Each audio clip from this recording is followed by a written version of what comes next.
Iki mau lagu Ula Tampar utawa Nyidra Asmara nggo salam pambuka ya, Nok. Ya. Sing gawe lagu sapa? Bapake awake dhewe sing lenggah ana ing Blitar, Jawa Timur. Lek Mbah Patra utawa Pak Sugeng ki wis kenal. Ya. Kulino ning Blitar ning Karanggayam ngene Gus Idam. Heeh. Mbah Patra, heeh, Mbah mantan lurah. Ana ing Patranayan kene Pak Sugeng. Oh, ngono heeh. Mau meling pokoknya engko karyane Mbah Sukron kudu ditampilke lho Mas Kangko. Nggih, malah kula dhisikke. Oh, ngono ah. Ning iki mau wis diaransemen cara dikolaborasi dengan gamelan Bali. Mergo awake dhewe duwe gamelan Bali sing iso digarap sing kaya ngene iki, Nok. Oh, ngono. Upama awake dhewe garapan klasik ya iso. Oh, jejer nganggo ayak terus mlebu ning kabur ya iso. Ning saiki iki cok kala mangsa nut jaman kelakone mula digarap kaya ngene iki cara mobil, cara kendaraan dimodifikasi. Oh, ngono. Ah.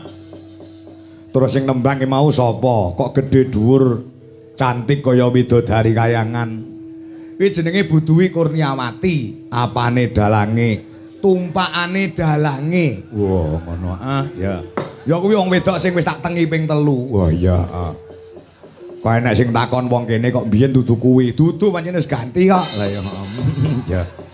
Ngono ya, ya heeh pancen ya kaya ngono. Ya, luar biasa ya. Heeh, luar biasa.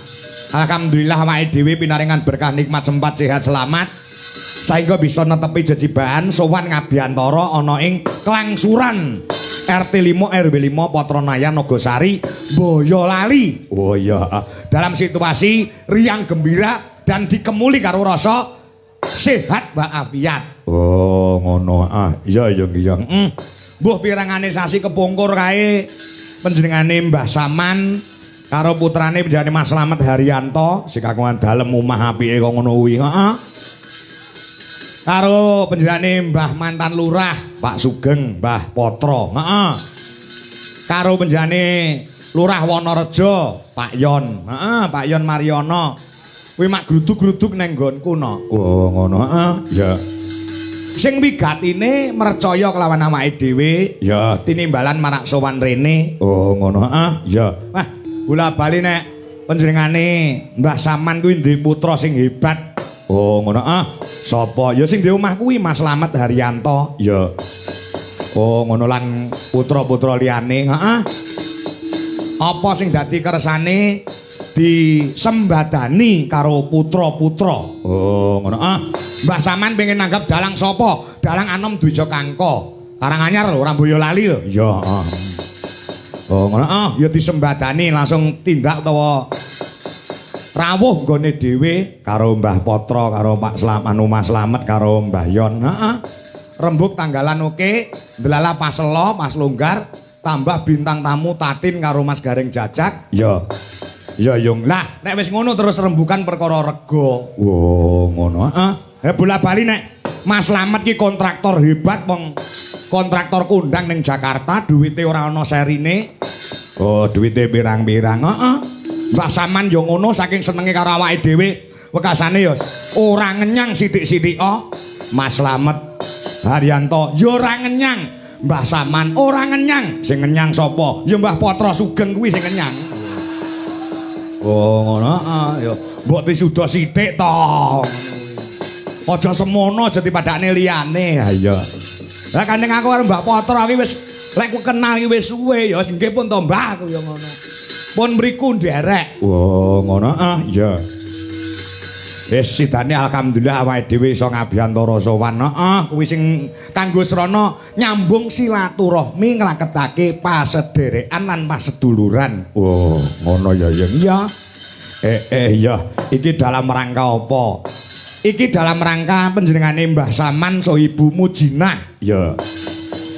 Mula kramake putra-putrine nggih menika Mbak Roro Ratna Wulandari ingkang wis kelakon dhaup kelawan Mas Bagus Ahmad Ridwan, putra penjane Bapak Suhadi so Ibu Suti yang mijil saka ing Dibal ngemplak Boyolali. Waduh saka kene. Heeh. Ya.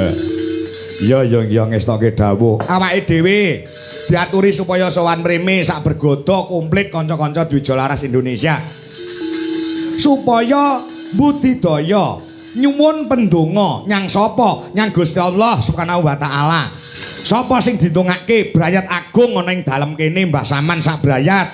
Utamane temanten sekarone penjane Mbak Ratna saha Mas Ahmad anggone lelumban ing reh